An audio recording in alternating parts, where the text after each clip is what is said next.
అందరూ ఒక ఇంటిలో కాపురం చేస్తే మా శివుడు ఒక ఒంటిలో సమ్మతించారు.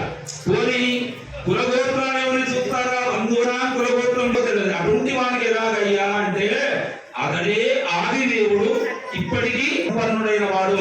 ఇవన్నీ అయ్యా అంటే సరే కాదు కాదు వృక్షం ఎందుకు ఎత్తుతుందయ్యా అంటే సాక్షాత్ ఆది దంపతులలో తన భార్య అన్నపూర్ణ స్వరూపంగా భావిస్తాడు కాబట్టి భిక్షాందేహించబారది. ఏ భర్త అయినా కానీ మానవుడు కూడా తల్లి, సహోదరి, భార్య ఈ ముగ్గురు చేతనే తినాలి. కాబట్టి భోజనం పెట్టేటప్పుడు ఏమమ్మా అన్నం పెట్టాలా అనంట, ఏమే అన్నం పెట్టద్దు అనద్దు. ఏమమ్మా అన్నం పెట్టు అంటే ఆయన పెడితే తింటే అది ఆరోగ్యం లేదు. ఇప్పుడు తల్లి చేత తినాలి, లేదా చెల్లి లేదా భార్య అలా తినాలి. కాబట్టి ఇవన్నిటికీ ఒప్పుకున్న దివ్య కళ్యాణ విగ్రహ కళ్యాణంలో కూడా కాదు, ఏ సమయంలో దానాలు ఇస్తే ఇదన్నమమ ఇది నాది కాదు అని ఇస్తాం. కానీ కన్యాదానాన్ని మాత్రం ఇదన్నమమ మనం ఉన్నంత వరకు కన్యాదానం. మరి ఇక్కడ పార్వతీ పరమేశ్వరుల కళ్యాణం అయితే ఆ యొక్క పరమేశ్వరుని పార్వతీదేవి యొక్క తండ్రి అయినటువంటి హిమవంతుడు మేనక తరిస్తే శివుల్లో లీనమైపోతారు. దేహం ఉండదు. కర్ణ శుద్ధి లోపం చేసేటట్టుగా కన్యాదానం చేయించాలని ఆ పరమేశ్వరుడు చక్కగా రాయభారం అయిపోయింది, వివాహ నిశ్చితార్థం అయిపోయింది, పిల్లగాడు తరలి వస్తున్నారు. ఎలా వస్తున్నారు? చక్కగా విష్ణు పరమాత్మనే ఆ కళ్యాణానికి నాయకుడై, బ్రహ్మదేవుడే వైదికుడు మంత్రాలు చదవడానికి, అగ్నిదేవుడే వంటశాలలో, యముడేమో అందరినీ క్రమశిక్షణగా ఉంచేటట్టు, గాలిదేవుడు చక్కగా పింజాలను విసురుతూ ఇలా అందరూ ఉక్కోడి దేవుడు పనులు చేస్తూ ఊరేగింపుగా వస్తుంటే ఈ పార్వతీదేవి తల్లి అయిన మేనక నా అల్లు నేను చూడకపోతే అందరేమో ఎట్లా ఉంటారంటారు, మరి నేను ముందుగా చూస్తాను మిద్దె మీదకి ఎక్కి కిటికీలకి చూస్తూ పక్కన నాగుల్ని పక్కన పెట్టుకున్నదట. మళ్ళీ అందులో ఎవరిని గుర్తించాలి? ఆ యొక్క చక్కగా ఊరేగింపు వస్తుంది, అందులో ఎర్రగా దగదగ మెరిసిపోతూ ముందు వస్తున్నాడు. అప్పుడైనా వాళ్ళు అమ్మ కాదమ్మా, మరి ఎవరు? ఆయన సూర్య భగవానుడు. మరి ఎంత వస్తుంది తెల్లగా? ఆయన చంద్ర భగవానుడు. ఇంకెవరో నల్లగా దున్నపోతు మీద వస్తుండు, ఆయన విష్ణు పరమాత్మ. మరి మహానుడు ఏదయ్యాడనే పెద్ద భూతాలు అనేకమైనటువంటి భేతాల గణాల్లో దిగంబరంగా నాట్యం చేస్తూ ఎదుర్కొంటూ ఒక ఆయన ఉన్నాడట. ఆయన చూసి ఇతడైతే కాదు కదా అన్నారట. ఆయనే అమ్మ మీ అల్లుడు. అల్లుడు నగ్నంగా ఉండి ఎగురుకుంటుంటే చుట్టూ భూత పేతాలుంటే ఏత్తకైనా ప్రాణం ధరిస్తుందా? ఒళ్ళంతా జలవించింది. హే పరమాత్మ, ఎవరైతే వద్దరో వాడే నాకు వెళ్తుండాలి. ఒక్కసారి భయకంపితురాలైపోయింది. మళ్ళీ అప్పుడు చెప్పాడట, ఈ రకంగా రుద్రుడు ఎలా ఉంటాడో అలా ఉన్నటువంటి విరబోసిన వెంట్రుకలతో కరిచరమం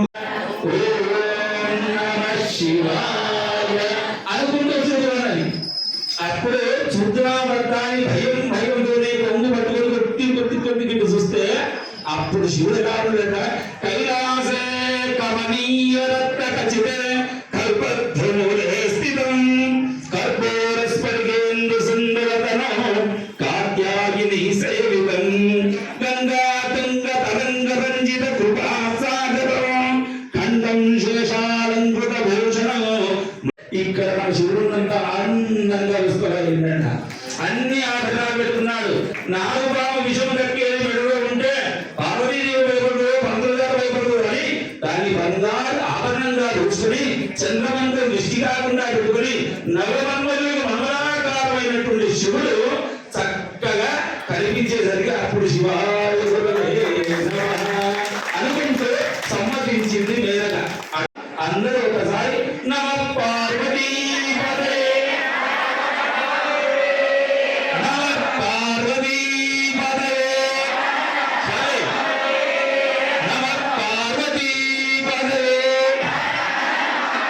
నమ పార్వతీ పదే. అలాంటి శివ నమో నమః పార్వతే నిజేష్ణు రాష్ట్రే ఇంద్రియం వర్ధయామి పూర్వమన్యం పరమన్యం పార్వతే శ్రీయ రాష్ట్రే ఇంద్రియం వర్ధయామి నమః సోమాయ చారాయ సామ్రాయ చారాయ శివశాయ కామశపదే నమో ఉగ్రాయ భీమాయ నమో అగ్నిదేవతాయ ధూదేవతాయ గంధః స్వగంధ సాక్షర సకలారాధనై సుపూజితమస్తు. పరమాత్మ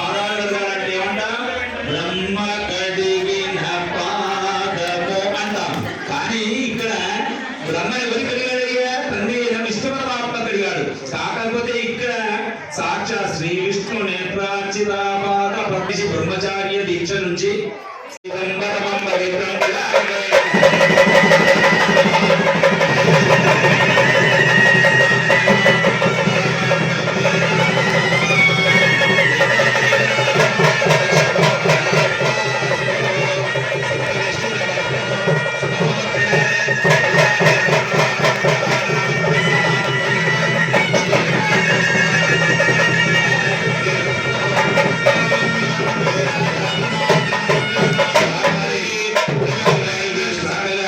కళ్యాణానికి ముందుగా యజ్ఞోపవీత ధారణ పాటు ఈ సంవత్సరం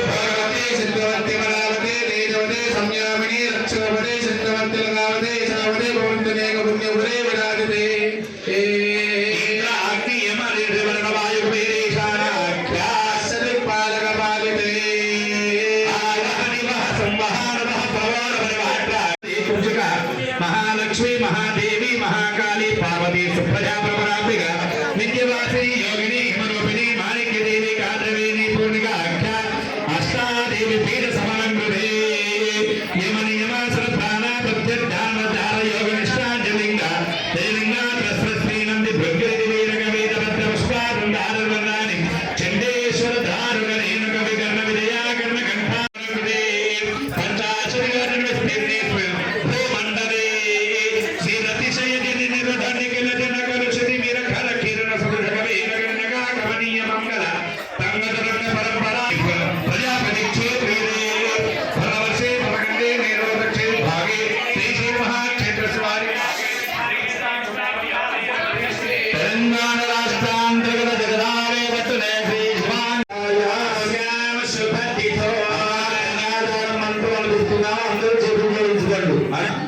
सर्वत्र पार्वती परमेश्वर अनुग्रह कृपा करुणा कटाक्ष सिद्ध्यर्थम कल्याण महोत्सव अंतर्गत कन्यादान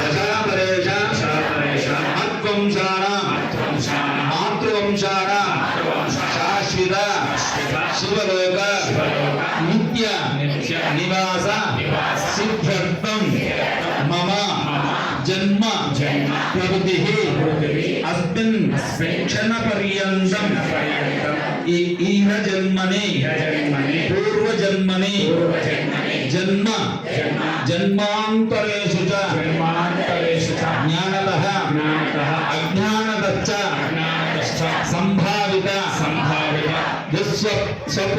दुःस्वप्न मनोवाक्काय धर्मभिः बाल्य यौवन कौमार वार्धकेषु मनोवाक्काय धर्मभिः कृता समस्त पापानां अपनोधनार्थ सिद्ध्यर्थं मम सह कुटुम्बानां क्षेम स्थैर्य स्थैर्य धैर्य ऐश्वर्य सिद्ध्यर्थं षोडशदान अंतर्भूत सालंकृत सहिरण्योदक कन्यादानम् अहं करिष्ये।